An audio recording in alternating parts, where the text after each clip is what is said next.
Hello, students, sociology students.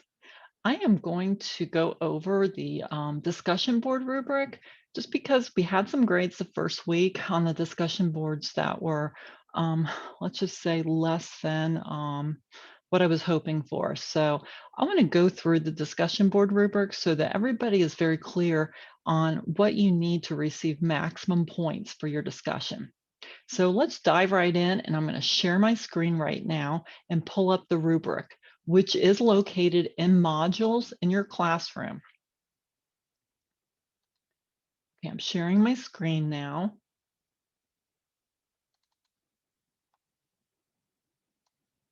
Okay, so you should be able to see the discussion board rubric. This rubric is the same for both Intro to Soc and also for SOC 350. So SOC 101 and SOC 350, this discussion board applies to both classes. So we know that our discussions are 20 points each. And we have a lot of discussions, particularly in Intro to Sociology, because it's a writing intensive course. And I'm using your initial post because they're evidence-based towards your 4,500 word writing that you needed to do for the class. Okay, it's a writing intensive class. You need to write 4,500 words. We're breaking that up into 10 discussion boards and a few more assignments. So your discussion boards really need to be spot on with empirical evidence because that's the kind of writing I'm looking for. So in your initial post, in order to attain the highest points, which would be 10, your initial post, you can get 10 points for. However, in order to get 10 points, you need to have a post that I cannot think of other things to add to offhand, okay? You need an excellent, tightly written, very concise post with in-text citations, references at the bottom, and you need to answer each question I ask in the prompt and give examples, okay? As well as show the empirical evidence when you're answering the questions using our readings, lectures, the textbook for your initial post, any of the materials that we're reading, or if you want to do more research. Now, I will say do not go to dictionary.com. I don't want any dictionaries or encyclopedias in your research, but you can go and research other scholarly sources and not just use the textbook and readings and lectures. But you can also cite the lectures. So this is what I want to see in your initial post. You need to have an excellent understanding. I need to be able to read that and go, wow, this person really gets why this topic is so important. They get why this is a problem. They have empirical evidence from several different sources. And that's important. Having more than one citation so that you're pulling and research from more than one place is going to give you more points. All right. So if you want to do the bare minimum, then you're looking at to the 5 to 7 points. Okay. So this is basically what I saw in week 1. Unless you received a grade of 17 points out of 20, you're in this category. Okay. So this is doing the minimum, which is showing me that you understand the concepts, you understand the key points, and then including some detail. But it may be one example, as I said, but not a lot of examples, not a lot of detail, and not a lot of evidence. This is really important. Not a lot of evidence from the readings and other scholarly sources.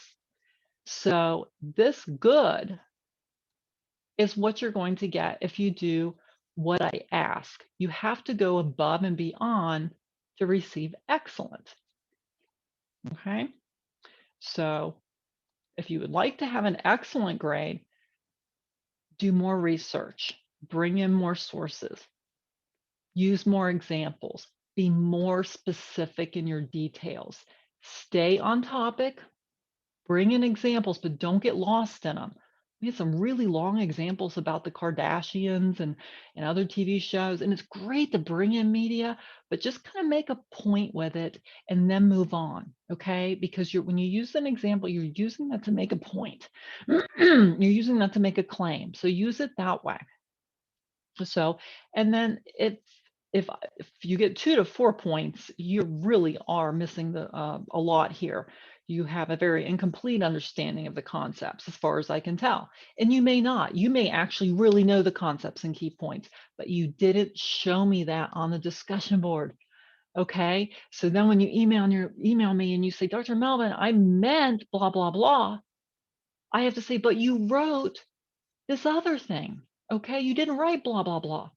Say, I meant XYZ. And I'll say, but you wrote ABC.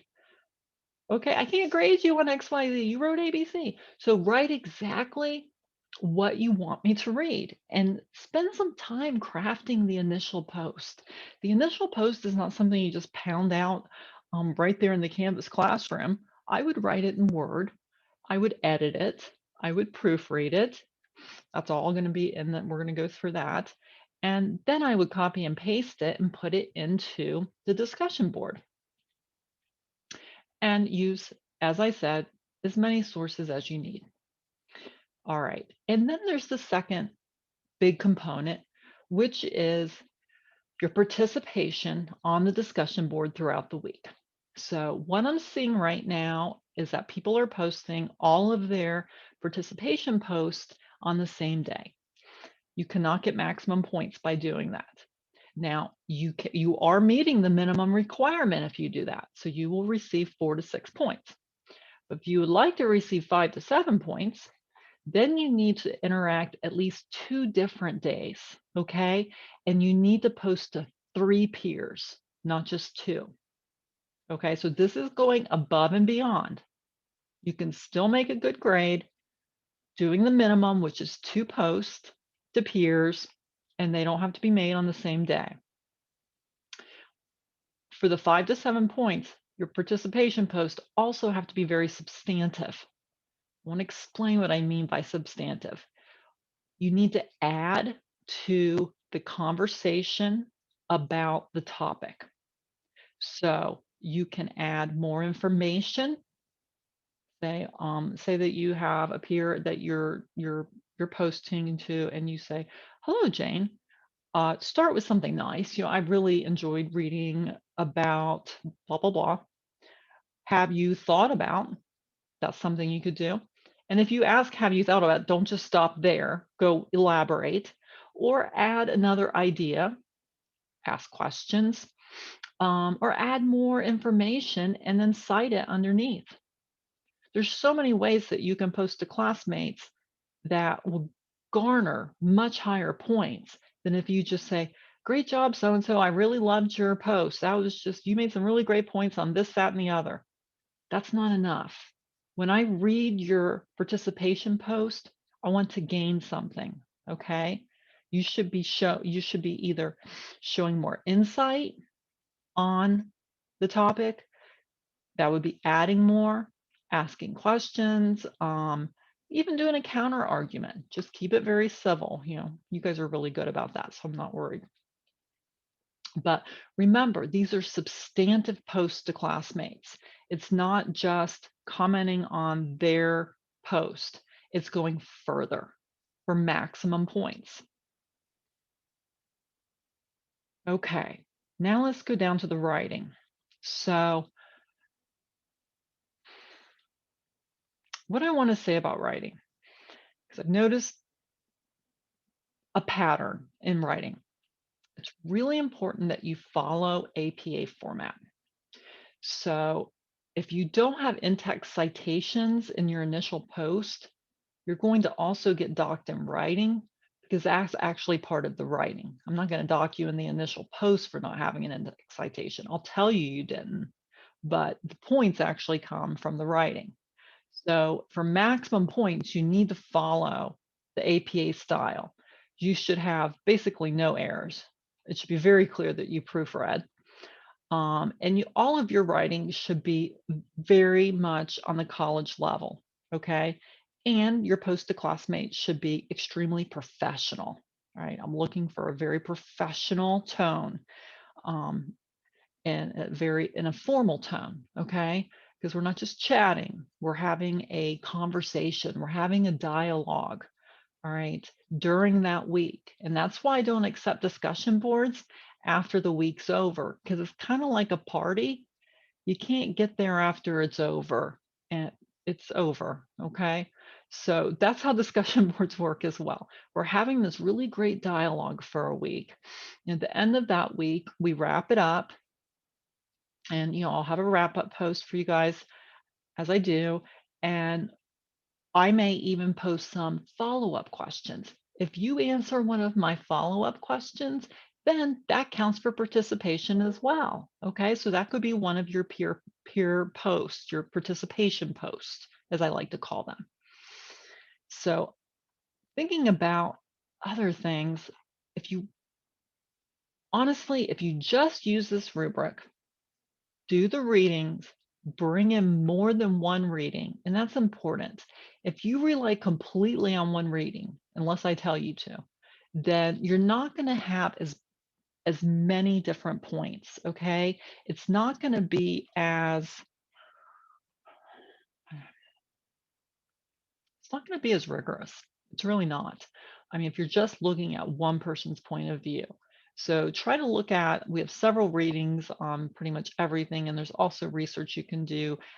Feel free to email me if you have any questions about the discussion post or your grades. But definitely, when you are doing your discussion post, you should have this rubric open next to you.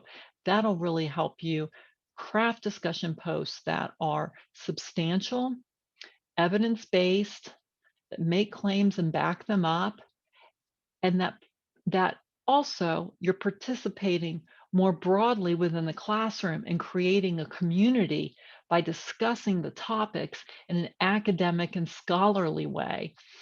And we're having this really interesting dialogue online, which we've never done before in this class. So it's really exciting. And in any of my classes, this is the first for us at Flagler College. So jump in there, jump into discussion boards. But like I said, really give it some thought. Like, think of the discussion board as the prompt as several different questions, not just one. Okay. You're talking about more than just one question, unless it is just one question. But either way, you've got to have examples and you need details. And the more research you use, the better your grade's going to be for your initial post. I hope you found this helpful. If you still have questions on the discussion boards and posting and how to get maximum points, please go ahead and email me. We can set up a Zoom individual meeting, or we can just chat via email. Either way, I also have office hours in chat live in Canvas on Tuesday and Wednesdays from 9 o'clock to 11 o'clock, or by appointment. I'm happy to meet with you anytime during the week. Okay. Thank you and good luck on the discussion boards. Have a great day.